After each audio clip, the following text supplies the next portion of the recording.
Morning guys, so ngayong umaga ay magtutubong kami ng kanding. Anong po to? Anong tawag nitong damo po? Napier grass. Napier grass. Pilipil yung iba. So ito yung mga pagkain sa kambing. Madami itong nutrients tsaka protein. May protein to? High in protein. So tara guys, so pakainin natin yung mga kambing ni Sir Darwin. Ayan. So sa mga mahilig sa farming dyan, please subscribe, share this video. So si Sir Darwin po ay matagal ng kambing farmer at manghihingi tayo ng tips kung ano nga ba ang tamang proseso sa pagsisimula sa kambing farm. So ayan guys, magpapakain na siya ng kanyang mga kambing. So unang-una, of course, kailangan may lote kayo or mas magandang malawak ang lote nyo. Tapos pagkakawa kayo ng bahay na ganito, di ba? So yan, sa taas, yan, may poste. Tapos yung bubong niya, pwedeng sim, pang matagalan. So yan, may hagdan din siya dito. Ayos. Okay, so ito yung mga kambing niya. Anong variety to, sir? Upgraded sir, may mga lahing Anglo-Nubian saka cross na rin sa Boer. Ito ba yung Anglo-Nubian yan? Bali F1 lang yan, native at saka native. Yung black upgraded na may puti. Upgraded din yan, bali upgraded. Anglo-Nubian na rin. Nasaan yung Boer mo?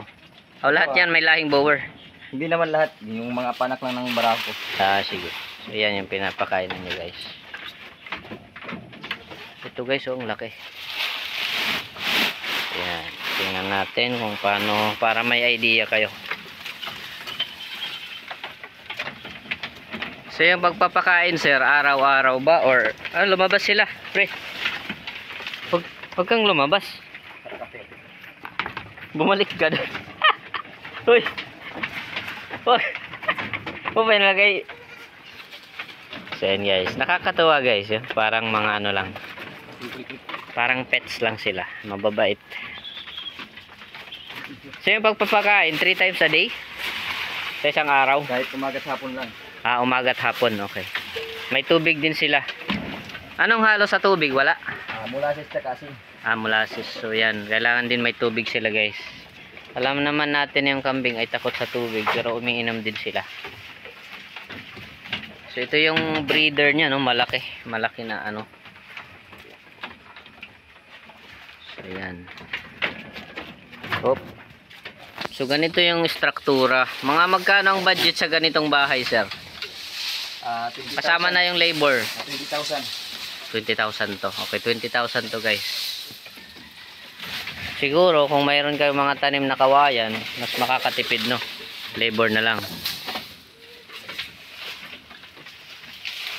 So nagsimula kang magkambing farm, sir, mga ilang taon ka nun or anong year yon? 2023 kami nag-start magkambing. 2023. Okay. 2 years na din. So ilan yung kambing mo nun, sir?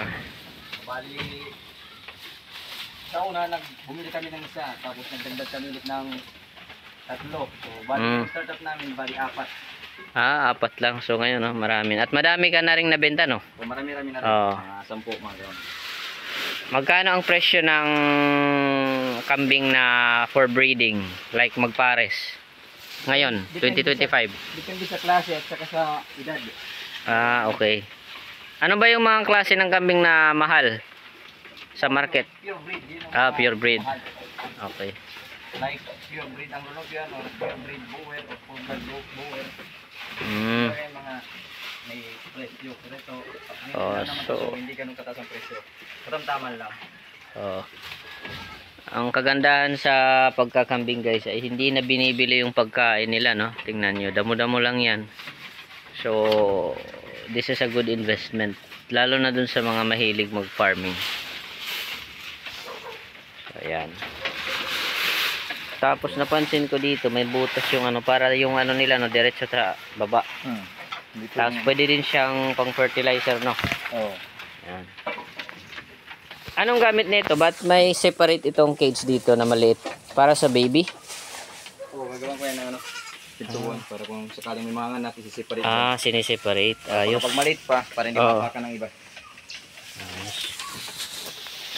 So, ayan guys.